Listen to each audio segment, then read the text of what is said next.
The Easter Bunny of tea has returned, and she has been visited by the Devil's Crimson Ocean. So I just want to read silly stories and ignore the pain hacking away at my insides. Welcome to the Reaction Sleepover. This is where we get cozy and we react to stuff. Today we're doing more Bridezillas and Weddingzillas. Remember to grab your cozies and snackies. I surely have! And let's get into it. Today we're starting with a submission by one of you guys. I don't know why I'm doing that. Remember, you can always submit anonymously. I don't know where I'm gonna put the thing, so I'm just gonna point everywhere. Woo! Bridezilla story submission! Bring on the tea. So a bit of backstory, in 2018/2019, I had gone through a massive shift in my friend group. I smell tea! My old friend group from high school and I had a massive falling out due to just general toxic behavior. I was right. On all sides. I realized that I didn't want to be friends with these people because I wanted more from my life. Good for you! This resulted in the old friend group turning on me entirely, so I was left completely alone. Love that. I'd also recently gone through a breakup. Ah, youchies. Then the pandemic hits and I think to myself, F it, I'm just gonna move away and go to college. And that's what I did. Summer of 2020, I moved to a new town, enroll in college. Did this all happen in 2020? Oh no, 2018. But still, from those consecutive years to then 2020, in that entire dumpster fire, woo! Summer 2020, I moved to a new town, enroll in college, and I even started dating my current partner. Everything is going great. I have an adorable apartment, a loving home life, I'm doing well in school, started my own business selling my art. Cool as heck, dude! Things were looking up for me, but I still had zero friends and crippling social anxiety, which had been made worse by drama on Facebook. It's always gotta be Facebook. The winter of 2020 was incredibly difficult. I struggled with a lot of depression and the general stress of being a freshman in college. That's when I was junior? Yeah, it was not a fun time. I totally get that. So when springtime rolled around 2021, I felt like a new person. I was finally able to meet my neighbors in my apartment complex and we became fast friends. Enter the Bridezilla-to-be. Oh dear. And like most Zillas, they will turn you into an arch nemesis as quickly as you became friends. We shall call her Cheyenne. Cheyenne and I had a lot of the same interests, as well as our birthdays being in the same week. I was so excited. I felt like I had finally overcome my previous issues with friendships and that we were going to be BFFs forever. In hindsight, I probably came on a bit strong, but I was young, excited, and kind of clueless. My intentions were pure, and I just wanted to show that I could be an excellent friend. There's nothing wrong with being excited about having friends. We both make meals for each other, bring each other gifts, hang out often. We both loved hiking and foraging for wild edible plants, so that's something we did often. I can't say the word edible. However, this is where problems begin. Oh joy! I'd been foraging for much longer than her, I had grown up doing it, and she had just started it for fun during the pandemic. She had a tendency to decimate whole areas of plants. Probably not nearly as dramatic as I'm picturing it to be because my brain is a cartoon reel. It always takes in information and creates like caricatures out of it. I don't know why. I've always done this. Just like when I read the word decimate, I just imagine she just like casually brought some kind of bulldozer and was like, I'm foraging. She'd take anything and everything she could get her hands on, even if she didn't have a plan for it. I was always taught to own. She heard me. She's coming. The decimation has arrived. The apocalypse is coming. I was always taught to only take what you can use and to never take more than a third of what's there. I feel like that's a really good rule of thumb with, funny enough, my husband and I were just talking about like sustainable fishing and how that's really important. And I took a class during school about thinking of solutions of how to sustainably fish. And that's definitely a big part of it, of like, don't decimate everything because then it can't repopulate. This is to ensure that more of the plant will grow next year and to preserve food for the animals in the forest. Yeah, I don't want to take food away from them. As gently as I could, I explained to her why taking absolutely everything is bad. She was not receptive at all. It's because she couldn't hear you over her bulldozer. She's like, what? I can't hear you over my amazing machine. And I noticed she had definitely become more cold to me after that. You hate it when people communicate with you? Like, it sounds like you were mindful of how you approached it. You're like, hey, maybe you don't mean to do this, but it's actually important that we leave a little bit so that it can repopulate and that there can be more for us later and for the animals. Like, why would that upset someone? You good? We would still talk, but it was less often. She had stopped inviting me over as often. I expressed my worry to my partner, who assured me the reason why Cheyenne was acting that way was because of the stress of planning a wedding. I brushed it off. I feel like we're in for an unfortunate surprise. Well, about a month away from her wedding, she asked me to be a bridesmaid. I was overjoyed because I had never been in a wedding before. This put all my concerns to rest. She asked me to help her take a boudoir photo shoot of her, I am a hobby photographer, as a present to her husband. She offers to buy me lunch as payment for it, I agree. We do the shoot and it's fun. We have a great time, but it takes a couple hours. I give her a flash drive with 50 plus photos on it for free. Granted, I didn't edit them and I did it gladly because she was my friend, but anyone knows how photo shoots work would know that this is a phenomenal deal. I don't even know that much. I only really know based on stories I've read, and that if you get anything for free, that's a great deal. Anything. I'm not a professional, but I have a good eye, and honestly what she got was worth a couple $100 at least. Fast forward to 2 weeks before the wedding, she decides to fire her planner and the band to save money. She asks my partner to play guitar and gives them 2 weeks to learn the songs. That's a tall order for my partner, but they accept. They'd never performed in front of a crowd before, and the songs were in a completely different musical genre than what they usually play. She also asked for my then 4-year-old to be in the wedding. We are hesitant, but ultimately agree. Oh, it's also important to note that Cheyenne bought me the bridesmaid's dress and the outfit for my child. She never asked us to pay for it, and I had offered multiple times to pay her back, to which she declined every time. Fast forward to the day of the wedding, we are asked to come to the venue early for pictures, but we're told not to wear our outfits for the wedding. You're going early for the pictures, but you don't want them in their wedding outfits? We think this is weird, but we go to the venue without question. Upon arriving, it turns out we are expected to set everything up. Really? Interesting.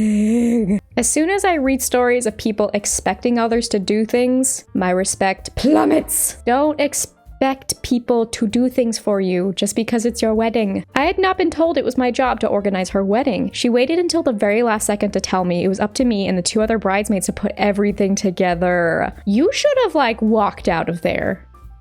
That's unacceptable. That is... No, wench! From what it sounds like, there was no prior conversation on helping set up. Hence, this is just expectation. I had to go to a craft fair the next morning at 6 a.m., so I had been planning on spending that morning finishing up my preparations for the craft fair. Cheyenne knew about this prior. She just doesn't care. Great. I love this. This fair had been planned for months, so I told her that I can't help set up and I'm really sorry for the miscommunication, but I'd make it up to her. You are very sweet to want to make it up to her in a situation where she didn't even ask you to, she just expected you to do the thing for her. I leave and finish up preparations for my craft fair. We return about an hour and a half before the wedding to do the actual pictures. Not to be full of myself, but I ended up looking pretty amazing. I was in no way trying to one-up Cheyenne, it was just a good hair/makeup day and the dress looked really good on me. Well, the photographer thought I was the bride. And it was incredibly awkward. Not to be too petty, but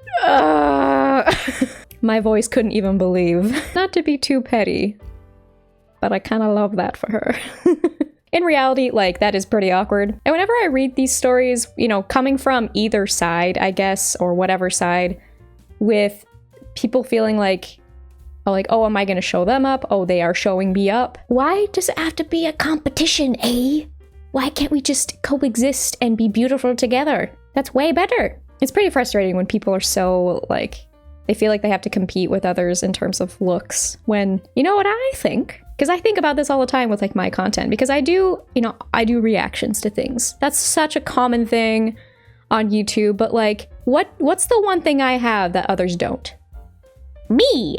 No one can be me, just like I can't be them. That's what we got going for us. No one else can be you.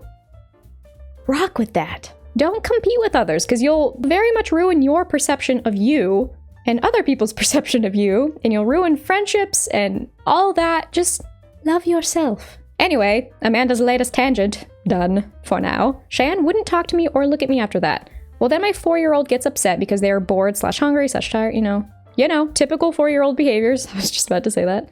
We're in sync, sis. Are you riding the Crimson Wave too? Are we also in sync? Is anyone suffering with me, please? My child didn't want to eat any of the food from catering, picky eater, and Cheyenne wouldn't let us leave to get a snack despite the venue only being a short walk from our apartment. Well then why not? If you'll be right back, there's no problem. And if it helps the child, then think about that. The more you help the child, the more you can just focus on having fun. Come on, dude. Come on, dude. The wedding starts and it goes all right, but my parents' amp breaks and they panic and play the wrong song. Again, this is their first time ever playing for a crowd, and they only had 2 weeks to practice all the songs they were supposed to play. Not to mention prepping to play in front of a crowd. I've performed a lot. I've been in band, I've performed solo stuff. It is terrifying to me every time. To only have 2 weeks to do it for the first time? Holy heck! Then my child starts crying. At this point, I'm devastated. I feel like I've ruined her wedding. Why is my voice giving out so much? I just can't believe what's going on. Which, again, that's very sweet of you to be so mindful and want to like, you're like, oh, I hope I didn't ruin anything. What's cool is I've read stories before of people, you know, like the brides themselves or the party themselves, whatever, saying like, oh, lots of things went wrong, but we still had tons of fun. It's all about perspective, my dude. It's okay that things go wrong.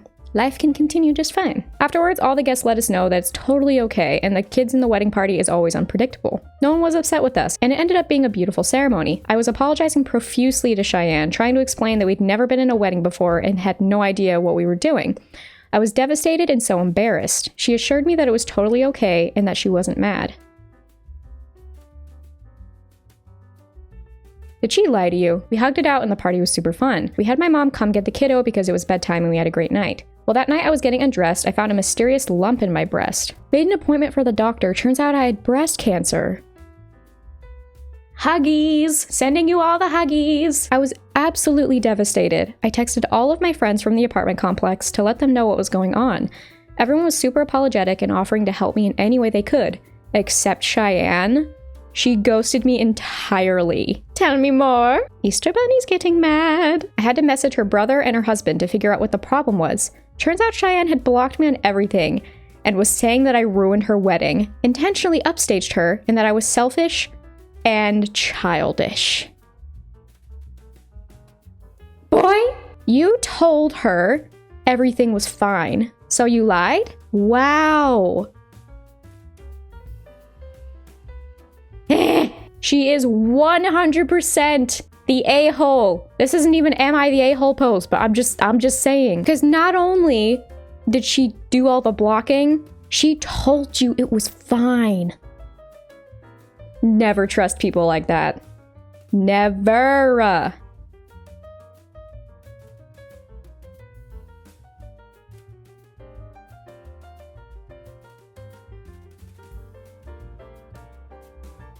She continued to complain that she spent so much money feeding me, giving me gifts, etc., and I never returned the favor. Okay, whenever it comes to people that say this, if they do a lot of nice things for you, and they always lean, and then later they lean on the, you never returned the favor, they never actually cared. They expected it to be a transaction. It really grinds my gears when I see people doing that. It's like, okay, if you expected me to return the favor, you didn't actually give a rat's patoot about me. Thanks for showing your true colors. This is completely, I'm like actually getting warm. It's making me angry. This is completely untrue. I gave her many gifts, including a handmade jewelry box that I made just for her and did many things for her. Also, I never expected or asked her for any of the things she gave to me. Just, it makes it... She complains that you never returned the favor. I did all these nice things for you that you didn't even ask for. Which just shows even more that her only purpose was for you to be in debt to her, because you didn't even ask for these things. Oh, buddy. Wish I had a wench stamp. I was heartbroken by her saying all these things, especially since she didn't tell me to my face. I heard all of this secondhand in a text from her brother. Didn't even have the guts to tell it to my face, you weenie. The whole apartment complex friend group turned on me. Not again. You poor thing. I want to protect you with every fiber of my being. You need Easter Bunny to throw hands for you? Just say the word. Cheyenne and her brother doubled down that I'm immature and an overall terrible person. All this the night before my first surgery for cancer treatment. Currently, I am cancer-free. Congrats. Holy heck. I kicked butt at treatment and I'm in remission. We also got some amazing family photos out of that event. The photographer sent them to me directly. I do not talk to any of those people, though Cheyenne's brother still takes it upon himself to occasionally text me about how successful and happy they are without me in their life. Ew! Be gone, wenches! I heard from someone else that they fight a lot and were living outside their means, and thus on the road to having lots of debt. Congrats! Karma did not only visit you, it has fully parked on top of you. So that's my Bridezilla story. I definitely see where I went wrong. Did you really do anything wrong though? She was so obtuse about everything you were trying to do to fix it, and then she said, it's fine, when it clearly wasn't fine, and she should have communicated that. That is so not your fault. I just want to hug you. There's a lot that I would do differently if presented with this situation now. I've learned a lot, but I also don't think I am mainly at fault here, like Cheyenne seems to think. All in all, I think I dodged a bullet with that friendship, and I now have a much healthier and a communicative friend group. Thank goodness. I love that for you. What a story, dude. As you guys know, I try to give the benefit of the doubt because, you know, these stories are coming from one party, but like, dude, at every turn, you seem to do your best to communicate in an actual, like, healthy way, and she completely shut you down every time. That is so not your fault. Thank you so much for sharing, because, wow, what a roller coaster. Am I the a-hole for losing weight and not fitting into my maid of honor dress? ETA per suggestion. The bride resides in... Oh, this just shows my lack of geography knowledge. Illinois?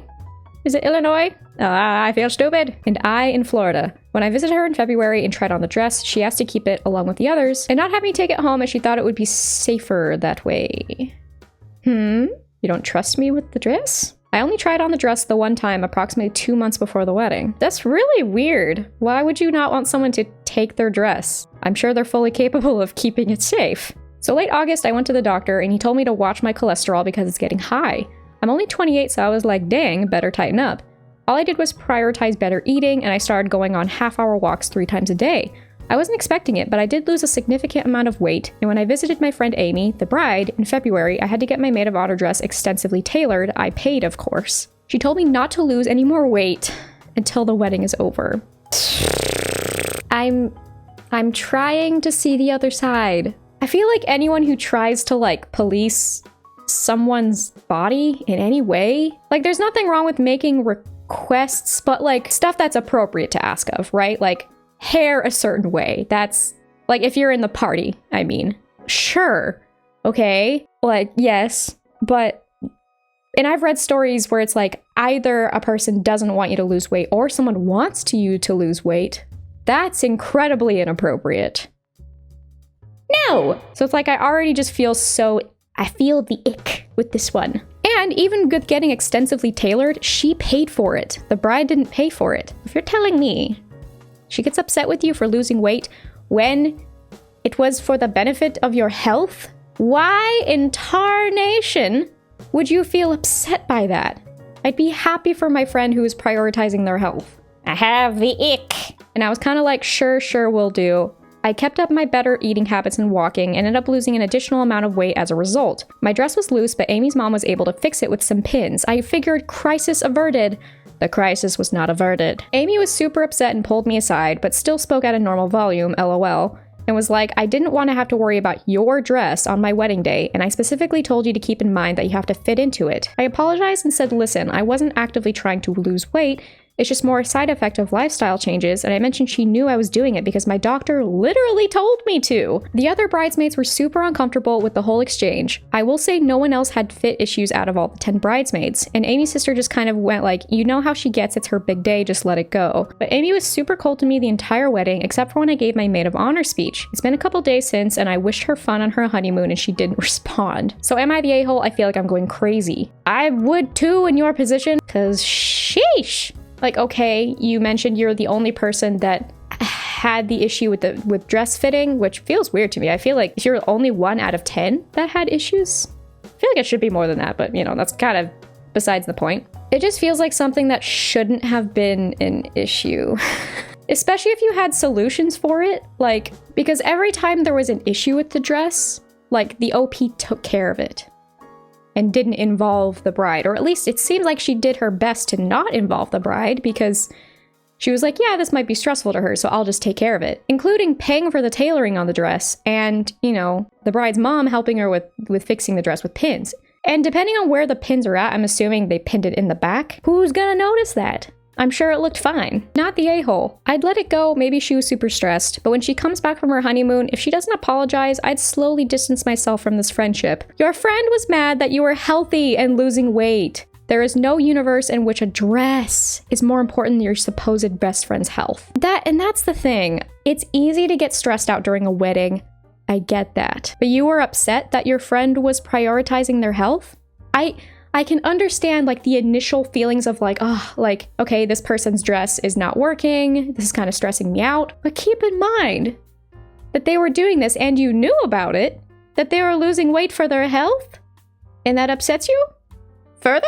Like, I don't get that. Because again, I can kind of understand the initial like stress of like, oh, this is one more thing I have to think of. If the person was already like taking care of it as I'm assuming not to bother you, and it was for their health, my dude, what is there to be upset about? Am I the a-hole for refusing to get a tattoo commemorating a friend's hen night? I don't see how you would be. It's a tattoo. It's permanent. You should be able to choose whether or not you get a permanent thing on your body. I, 33 female, have been invited to a friend's 29 female hen night next month, which I'm gladly going to. She wants the whole wedding party to get a tattoo commemorating the trip with her. But my issue is she got engaged only after being with her boyfriend, now fiancé, for 4 months. She has had a string of failed engagements in the past, so I'm not exactly optimistic that this will work out, and therefore don't want to be potentially stuck with a tattoo commemorating a failed engagement. Whether or not you believe that a couple is gonna make it, why in the world would you get a tattoo about someone else's wedding? Like, if a person really wants to, sure, I guess, like, it's whatever, it's your body, it's your tattoo, you can do what you want, but like, if someone else is wanting you to get a tattoo about their wedding? When I said no, she got arsey with me and demanded to know why. I didn't want to say, of course, which annoyed her even more. She wants the tattoo to feature something iconic from the city we'll be partying in, with 2023 underneath. I also find this very tacky. I really don't think I'm the a-hole, but the rest of the party has been making comments also, so I bow down to the wisdom of Reddit to decide. Bow down! You are not the a-hole. Like, is it your place to say whether or not, like, the relationship is gonna work? Like, not really. But no one has a right to tell you to get a tattoo about them. That is tacky. That's weird. No! She's like coming to you with the template and the tattoo gun, like, come here. It's time to commemorate the night. One of us, one of us. Just a straight cult happening. I think not. Be gone. So, not the a-hole. I cannot imagine demanding someone to get a tattoo about me. That is going to be it for today. Huge thank you to the anonymous submission. Remember, you can always submit a story if you want me to read it, Bridezilla or otherwise. I am legitimately warm from feeling all the anger today. I hope you're doing well. But if not, I hope this video brightened your day at least a little bit. I appreciate you all very much, and I'm so glad you're here. And remember to be a good human. Don't be entitled. And communicate with people. Communication's great. And don't be a jerkwad. And I'll see you in the next batch of cringy people. Bye!